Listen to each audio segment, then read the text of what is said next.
Good morning, everyone. I always have such a little bit of a thing to start this, get it going. Okay, all right. So so we're gonna get started right away this morning. We're gonna do different things here, and one of them is going to be with bananas, and this is actually.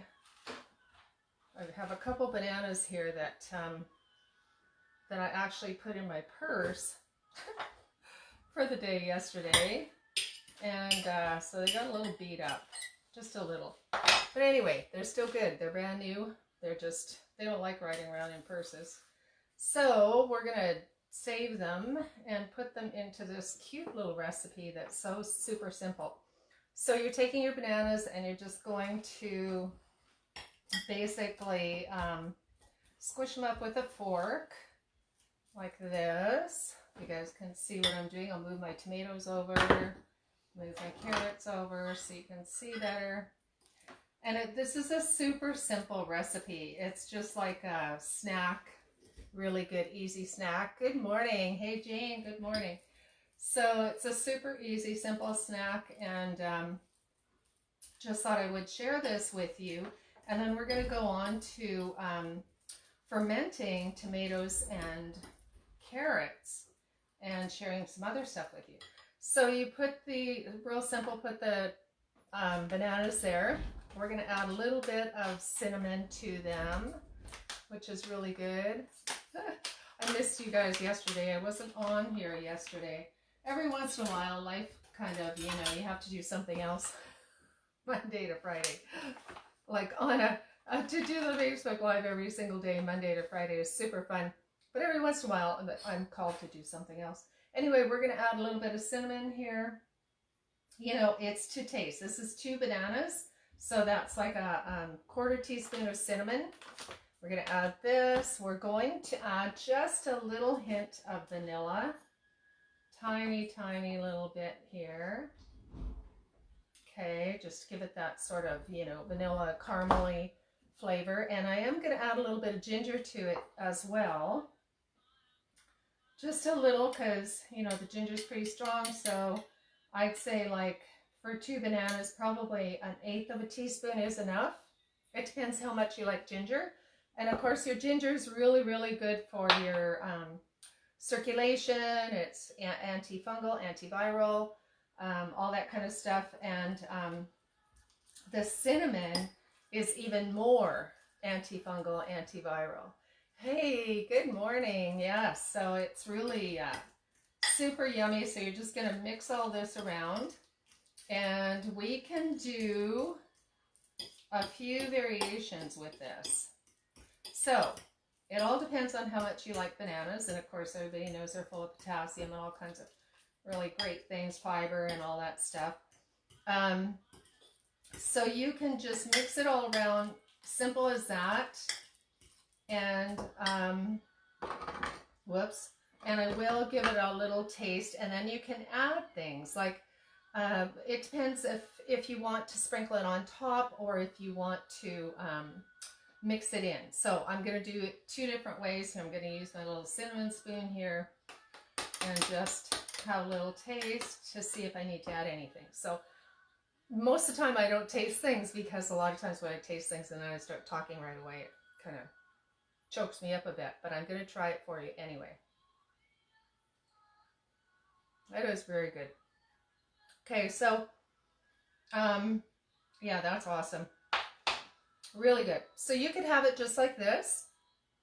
We can actually do 2 different things here, which I will do 2 different things, because lots of times when we start something on this Facebook Live, it's like I come up with another idea right in the middle of the recipe. And so we're going to do that. What we're going to do is we're going to take 1 dish here, and we're going to, this is like way too easy. And it all depends. If you want it super pureed, either you can, of course. All depends what you want to do. So you can just take it like this if you want. This is just the banana, cinnamon, and ginger. with vanilla. You can put a little bit of pumpkin seeds on top. You know, if you want it to be crunchy, you want to add a little bit of protein to enhance the energy that you're going to get from this snack. You can put a few sunflower seeds on top. And you can, if you want to, you could add cranberries. You could add pretty much anything. We're just going to throw a few little, I want to put them in the perfect places for the pictures. Because I love taking pictures of food. When you make the food really pretty, it's definitely more fun to eat. So, put the little goji berries here. Okay, so you can do it like that if you want. And that's a nice little snack. It's sweet, cinnamon. Oh my God, it's really, really good and a good little energizer for you. I'm going to set that there, and then I'm going to do the other one, which we're going to just switch it up a bit. Which I didn't plan on doing, but I just thought of it. So we're going to. So we're going to... Oh, no, we're not. Oh my God. Okay. Stick to the plan. Alrighty. What we're going to do is we're going to add cocoa to this one, which who doesn't like cocoa with bananas? So we're going to take our cocoa. I'm pretty sure there's cocoa in here. Yes, this is my cocoa jar. Okay, so I'm going to add, because I love it so much, a heaping tablespoon of cocoa to this. Try not to get my sleeve in the way, but I have such a small little space here. So we're just going to mix it up. So now we have, without trying to breathe, the inhaled cocoa powder. Make myself cough. Okay. We are definitely needing, okay, we're going to use this one. We're going to need this. So that we can, I always have such a hard time with my little spot here. I need a lot more room. Okay, so we're going to add this. Put it all together. And get it in there. So now we have a beautiful cocoa with bananas, cocoa, cinnamon, ginger, and vanilla, which is like super awesome. And for this, I think I would only add a few of the goji berries just for color. You can add whatever you want. If you wanted to add chocolate chips, you could do that too. So this is going to be a super healthy, magnificent tasting dessert or snack, whatever you want to do. Okay, so that one has the protein added with the nut, with the seeds, and this one doesn't. So there you have it.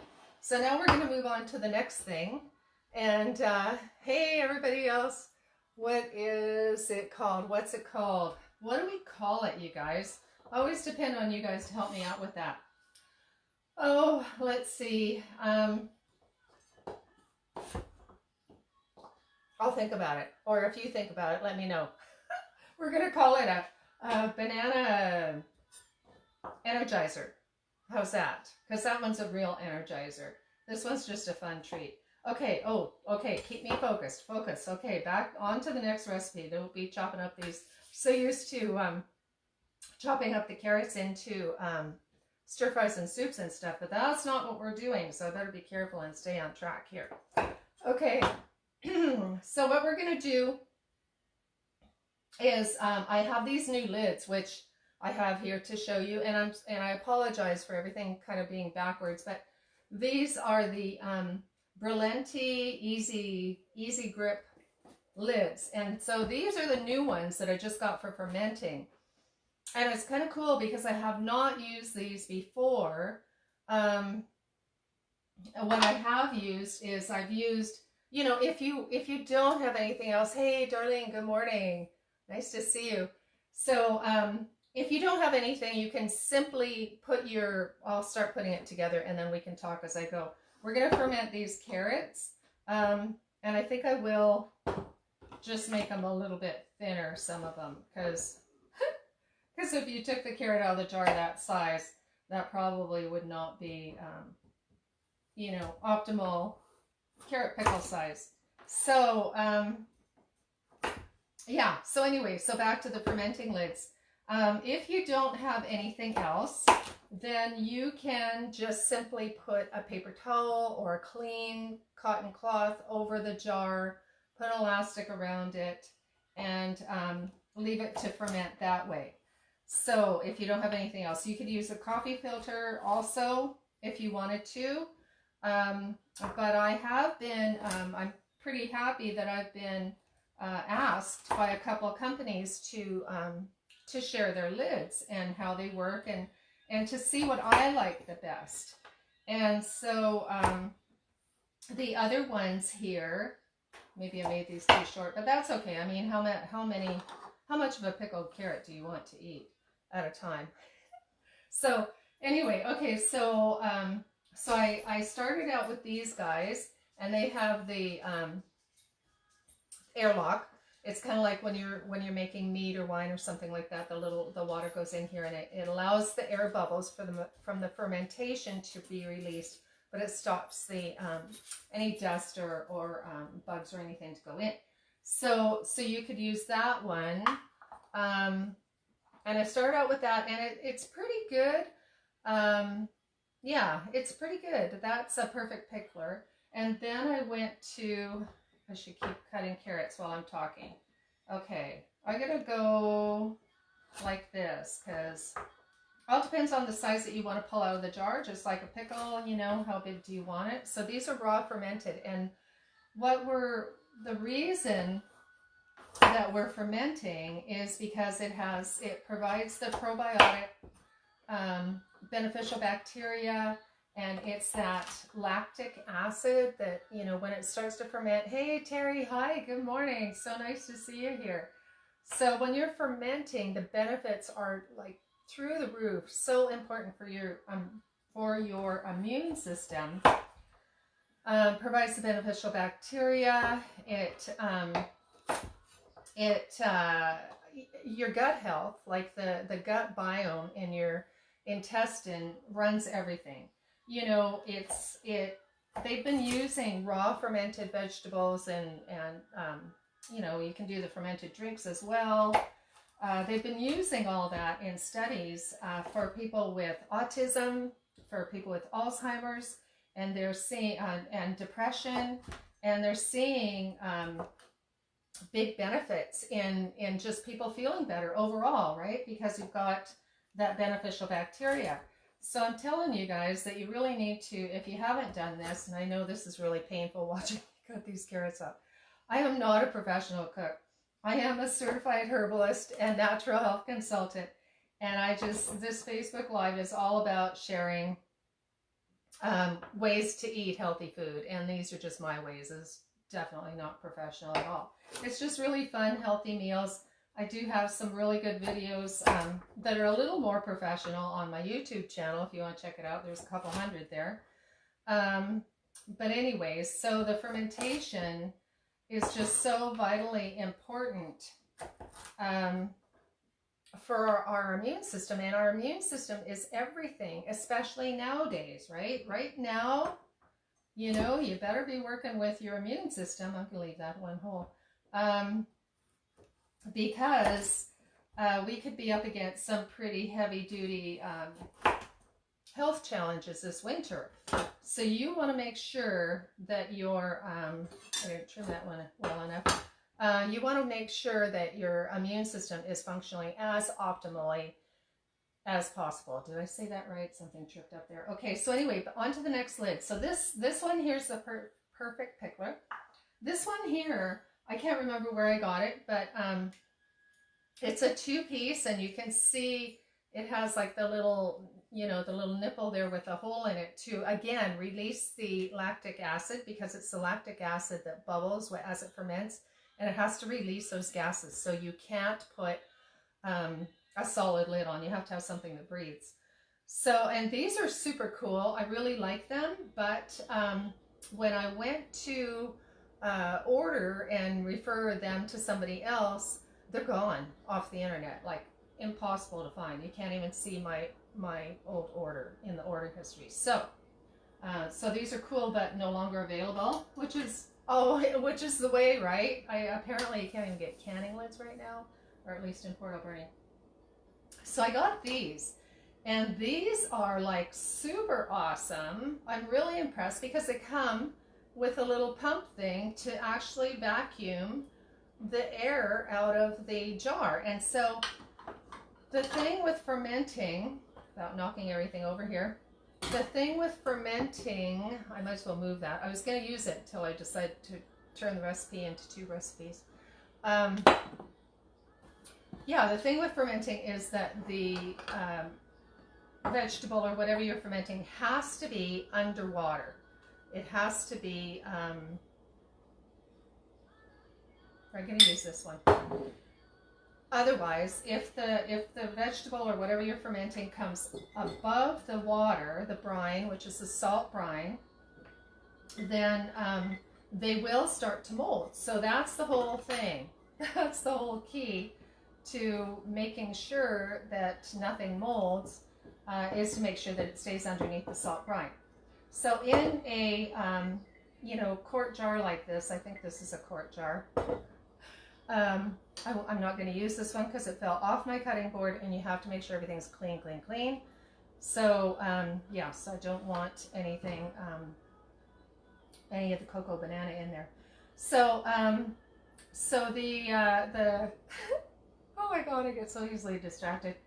Yeah, so the carrots have to be, or whatever you're using, have to be under the brine. And so for this jar, that's where I was at. I think this is a quart jar. And so for a quart, you're going to use 1 tablespoon of salt.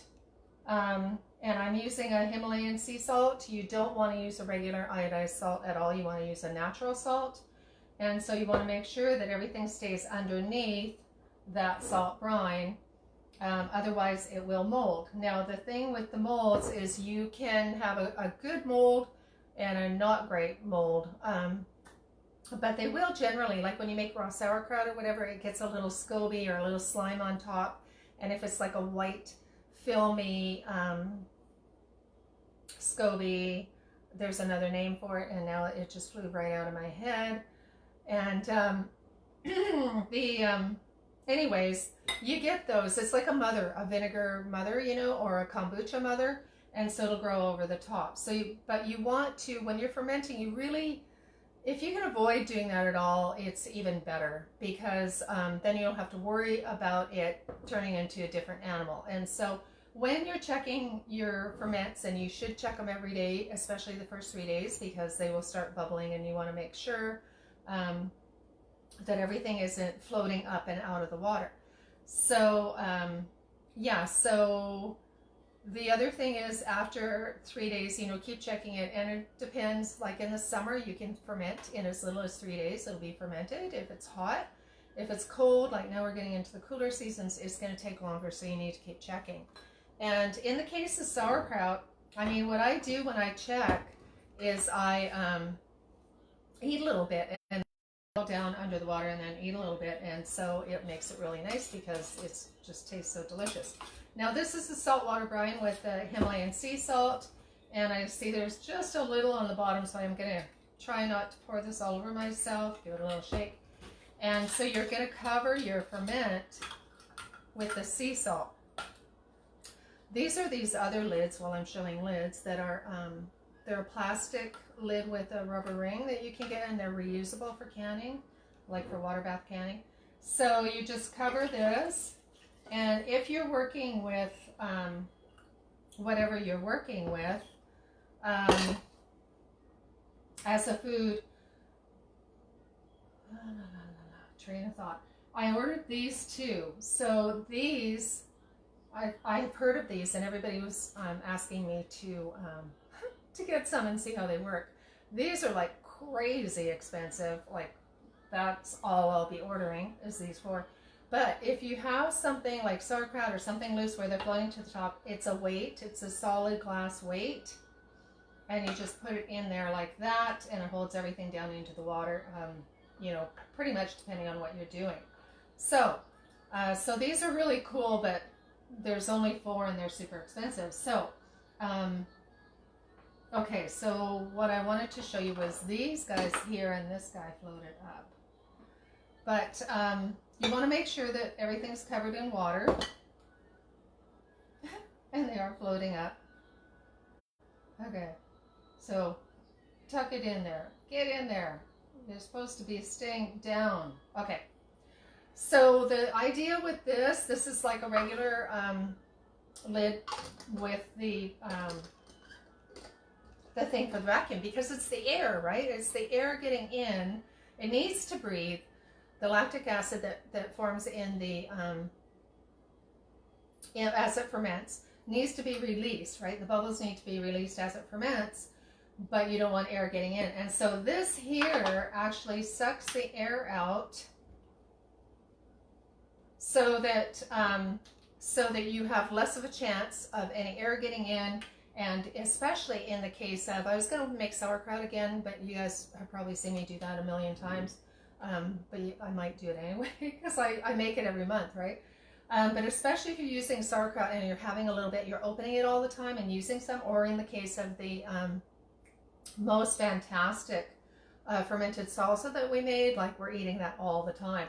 So this is super handy because you just suck the air out and then you can have a little bit, taste it, see how it's going, see how it's fermenting, and then put the lid back on, suck the air back out, and away you go.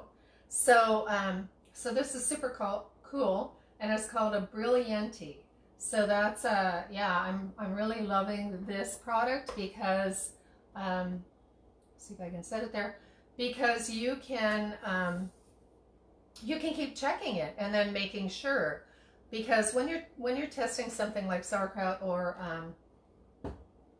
salsa, it's really hard to get all those little tiny bits back in. You know, it takes you like a minute to make sure that you cleanly get all of the I don't know if that's going to fall off, get all of the food back underneath the brine, right? So the other thing we're going to do real quick here is we're going to do a fermenting tomatoes. So these are all from my garden. I'm so happy, honored. Thank you, tomatoes, for caring about me enough to produce beauty such as this. And so I'm going to ferment the tomatoes because I don't have a whole lot of freezer space, and so I thought this would be really good because it doesn't really matter if they're kind of vinegary or salty, because you're going to use it in tomato sauce anyways, or I am. And so if they have a vinegar salty flavor, I mean, it just adds to the sauce, right? So most things I think that I'm going to be using them with is this ferment is going to be absolutely perfect. So you just put them in there, try and stuff them as best you can so that everybody stays down. Stay down. I don't know if I can get them to fit exactly perfectly. Just squeeze the little guy in there. Okay, you guys are all tight. Good, very good. Okay, so it's super simple, easy peasy. Pour your saltwater brine over there. And I always have some extra brine made, because if you're checking and you because it will dehydrate, especially if it gets warm, you know, the water will dissipate and evaporate. And so I always keep some extra brine around just for topping things up. So see, this is quite high, and this is a really good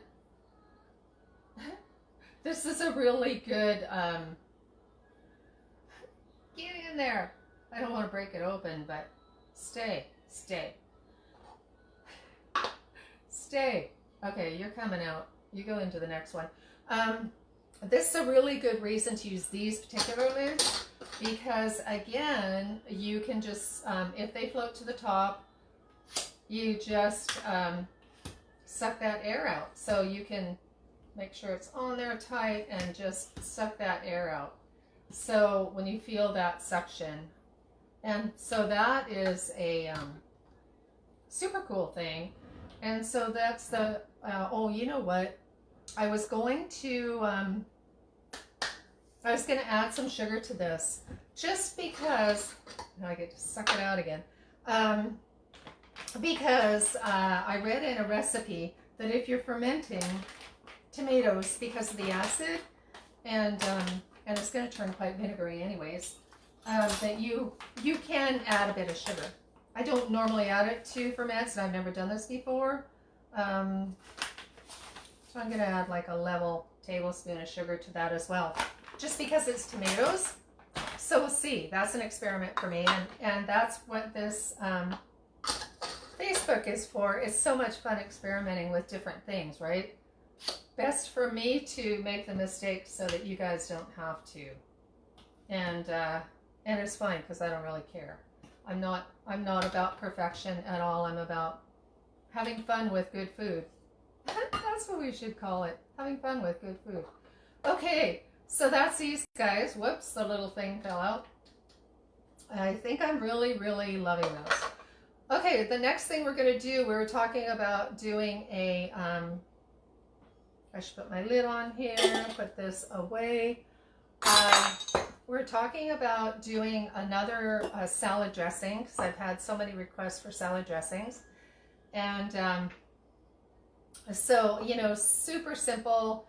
And actually, I'm gonna do a cheat on this, because I do happen to have just a little bit of the Hellmann's vegan mayonnaise. It's like a vegan mayonnaise, and you know, I'm a super fan of the Vegenaise brand. That's my favorite because I'm just not much of a mayonnaise lover. Like, I never did really like the taste of mayonnaise ever. And so I love the Vegenaise because it's quite mild. But if you're looking for a vegan, really healthy mayonnaise that tastes like mayonnaise, this is very good because it tastes just like mayonnaise. You will never tell the difference. They did a good job on it. So anyway, it's almost empty, which is the cheat part of what I'm doing here. So I'm just going to guess. My husband's been in this. It's really swirly, but there's no bits in it, so that's really good. Oh my God. Okay, I'm just trying to get a measurement. I would say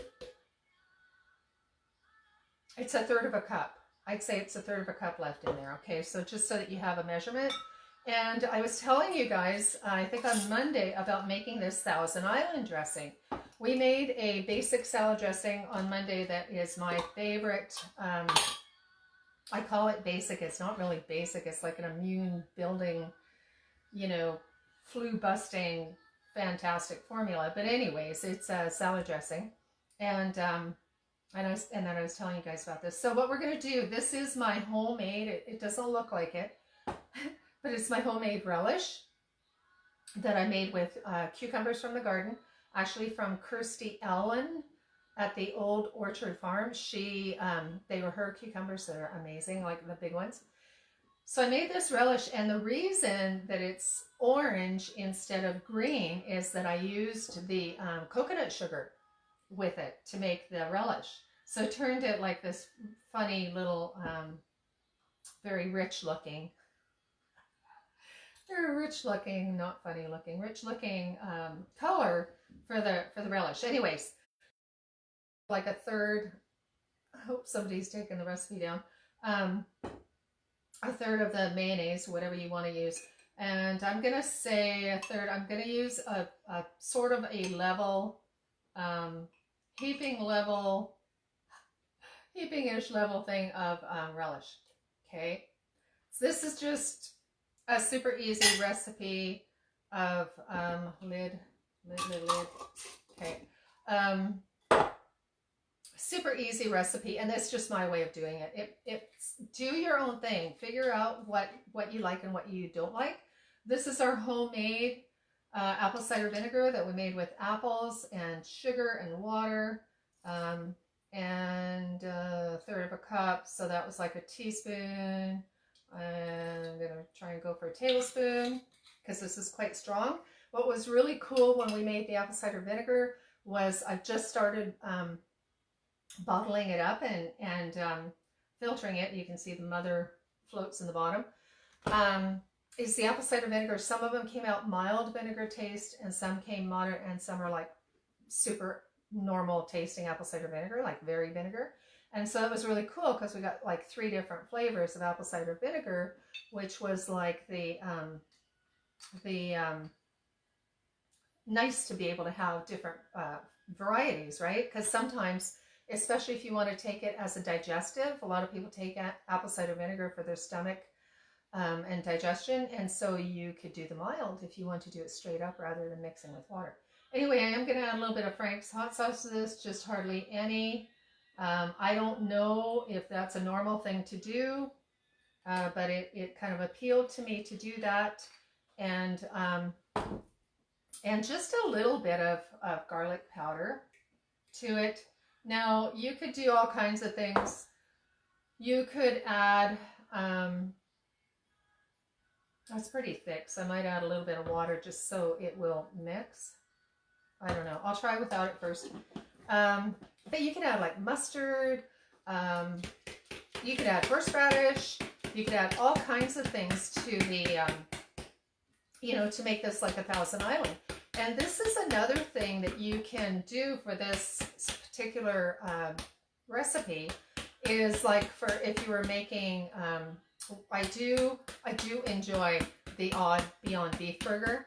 And so when you get it from A&W, the sauce, the secret sauce is like so awesome. I have no idea what's in it, but every once in a while, I think it's pretty yummy. And so you could use this for a sauce for that, if you're going to do veggie burgers or whatever, you can make your own sauce. So you can see on the bottom, it looks kind of Thousand Island-y. So, and I think I probably didn't need to add water. Oh, it looks pretty mixed. Okay, so what we'll do is, I'm not going to leave it in here because my husband won't know what's going on. So I'm going to put it in here also for you guys to see. Okay, so if you want to, you can taste it, which maybe I will. I'll grab another clean spoon to taste, just to see if you want to add some salt and pepper or anything else.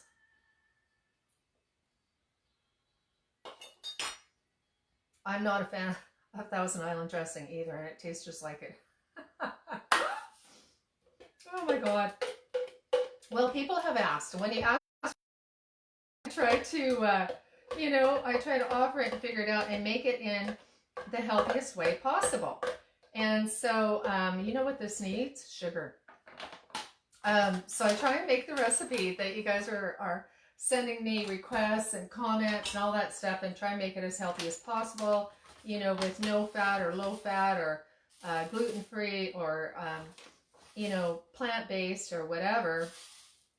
I'm going to say that is 1/3 of a tablespoon, which I do believe is a teaspoon. And so that's what this is all about, is just having fun with the recipes. But it really tastes like Thousand Island, which I'm not a fan of anyways. So, but Daniel will really like it. He has had Thousand Island a long, long time. And this might be really good with the veggie burger. Then I'll be able to appreciate it.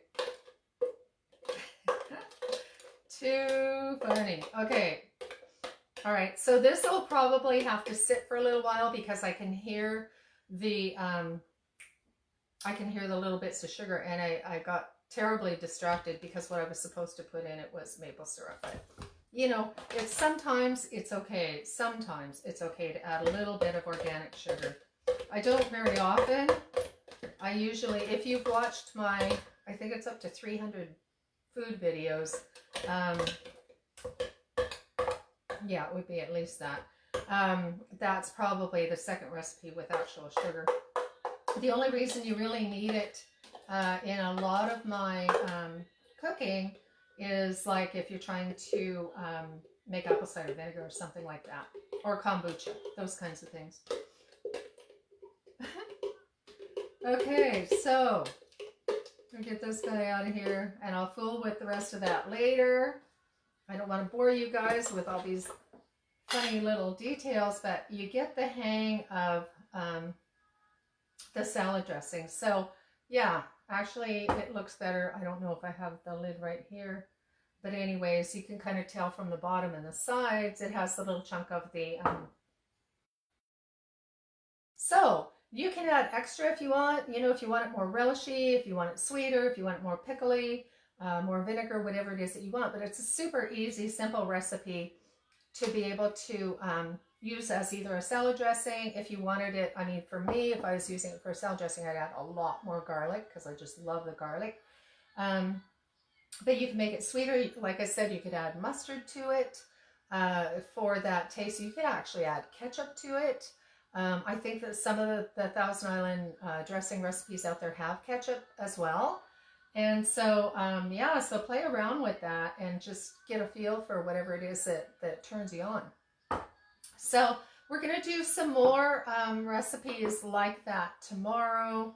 I had a couple other requests, and so please do put in your comments and your requests for whatever it is that you want to see me try and accomplish, and make it healthier. And then we'll keep an eye on these guys, on these tomatoes, fermented tomatoes, and this particular product here, Brillianti. I really like it, and the cost wasn't bad, and it was like they're so reusable. And that's the other thing I forgot to mention was that you don't need to keep these on for the whole fermentation time, right?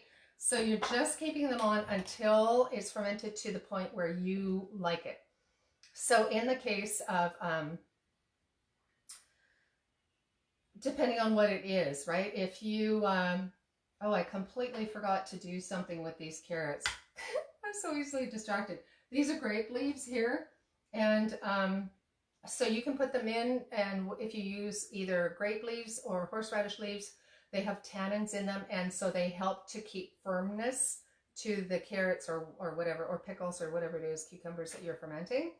And I forgot to put them in anyway. That's why they're there. So I'm glad that I noticed, so I could pop them in there after. But yeah, so if you want them to be firm, then you can. But anyway, back to when they're ready. When you feel like they're ready and they're fermented and it's got lots of bubbles and it's got the, you know, whatever you feel like. And like I say, generally in the summer, 3 days, in the winter, could be 2 weeks. Keep checking them daily. Make sure they aren't floating to the top and no mold's going on. And more importantly, make sure that the brine is over. You can take these lids off and put your regular canning lid on and put them in the fridge, because when you put them in the fridge, they will stop fermenting. Hey, oh, is that Barb, Darlene? Oh, yes, thank you. So, need my glasses. So anyways, you can take these off, put a regular lid on, and just put them in the fridge, and then you reuse these, right? So that you don't have to keep them on for the whole fermentation time, so that as you go through fermenting more and more, you know, you're probably not going to have that many ferments going at once to the point of, or you can stagger them out so that they each mature at a certain time, and then you can take these lids off and use them for the next ferment. Okay, so that's it. We'll see you guys tomorrow morning at 11, and have a really, really good day. It's beautiful out there. Check out my Instagram and my YouTube, and subscribe and share, and let me know if you want me to work with any specific recipes. Okay, have a good day.